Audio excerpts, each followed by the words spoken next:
I was already late that morning. Max was still chewing his toast in the passenger seat as I backed out of the driveway, half laughing, half grumbling about how I'd promised him I'd drive him to the bus stop for once. But as we turned the corner, everything stopped. There, at the end of the street, my 12-year-old son stood frozen beside the curb.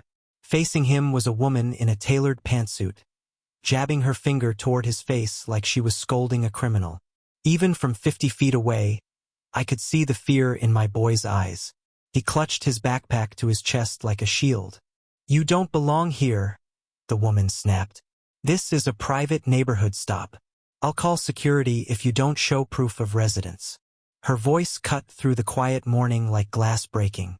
We'd only been living in Oak Ridge Estates for 3 weeks. It was supposed to be a new start. A quiet neighborhood, nice people, clean streets. After losing his mom 2 years ago, Max needed normalcy. Not constant whispers about my job, not people looking at us differently. So I'd kept things quiet. No one here knew I was the new police chief in town.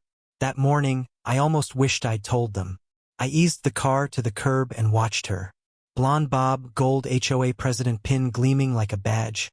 Posture so rigid it screamed power trip. Several parents stood nearby, eyes flicking between her and my son. But no one said a word. That told me everything I needed to know about this neighborhood. I stepped out of the car, keeping my tone level. "Is there a problem here?"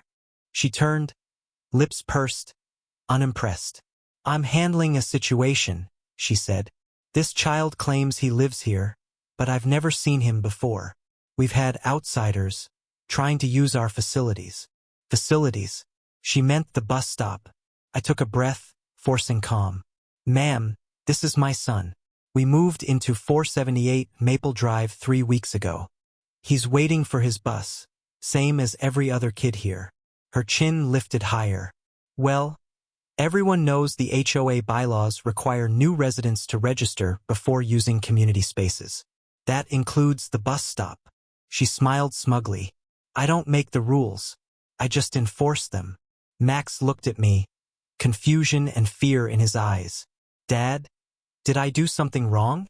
That single question hit harder than I expected. I rested a hand on his shoulder. "No, buddy. Go wait in the car for a minute. I'll handle this." She watched him walk off, then turned back to me, arms crossed. "You know," she said, "if you'd read your welcome packet, you'd understand how things work around here." "I did," I said quietly. "And I also noticed 3 violation notices on my door in less than a month. One for a mailbox that's 2 inches too low. One for recycling left out 4 hours past pickup. And one about our window trim being the wrong shade of beige." Her eyes gleamed with pride. "Standards are what keep this neighborhood desirable. If you can't follow them, maybe this isn't the right community for you." I dealt with power-hungry people my whole career, but something about watching her talk down to me, after making my son feel like a criminal, lit a fuse I'd been trying to keep unlit. "Tell me something," I said, my voice calm but edged. "What gives you the right to interrogate a child without his parent present?" She scoffed. "I have the full authority of the association board. It's my duty to keep the neighborhood safe." The way she said safe made my stomach twist. Safe from what? 12-year-olds? I looked around. Parents were still watching, silent, uneasy, complicit. "You seem very confident in your authority," I said evenly. "I am," she replied, smiling with satisfaction.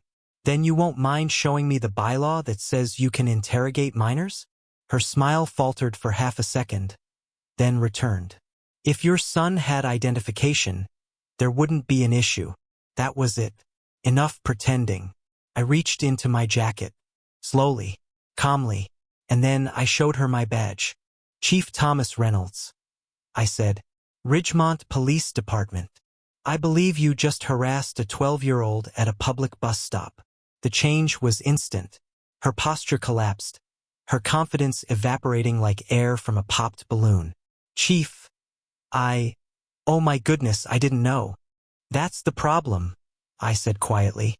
"You shouldn't have to know who I am to treat a kid with basic respect." Her mouth opened, then closed. For the first time, Karen Whitfield, Queen of Oak Ridge Estates, had nothing to say. Behind her, the other parents started whispering.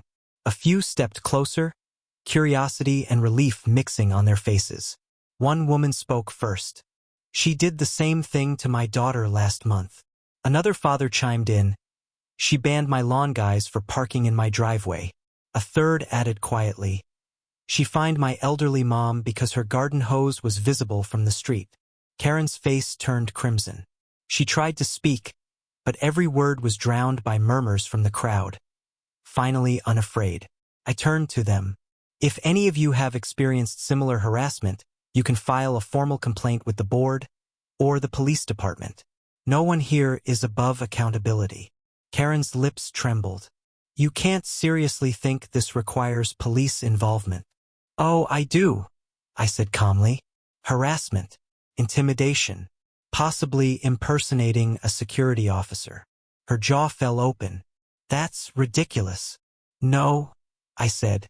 "What's ridiculous is making a 12-year-old feel like a trespasser in his own neighborhood." The school bus screeched to a stop. I crouched beside Max and whispered, "It's okay, Bud. Go ahead. You didn't do anything wrong."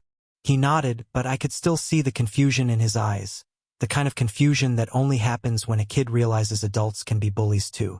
He climbed aboard, and as the bus drove off, I turned back to Karen. "I expect you at the station at 3 o'clock for a formal statement." She stammered, You can't." "I can," I said quietly.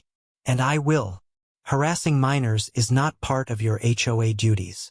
I left her standing there, silent, pale, gripping her designer handbag like it was armor. For once, she had no rule, no bylaw, no clause to hide behind. A week later, a community-wide email went out from the HOA board.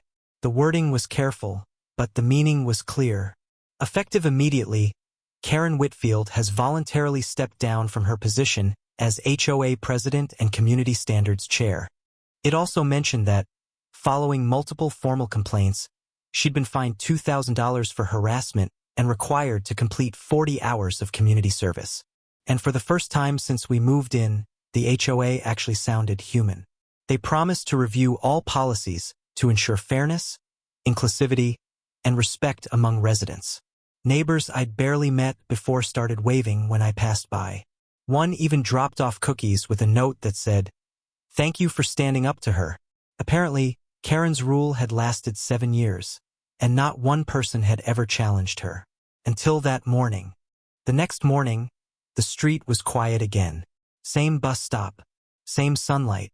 But this time, when the bus arrived, the only thing standing beside my son was peace. And in that silence, I realized something. Justice doesn't always wear a uniform.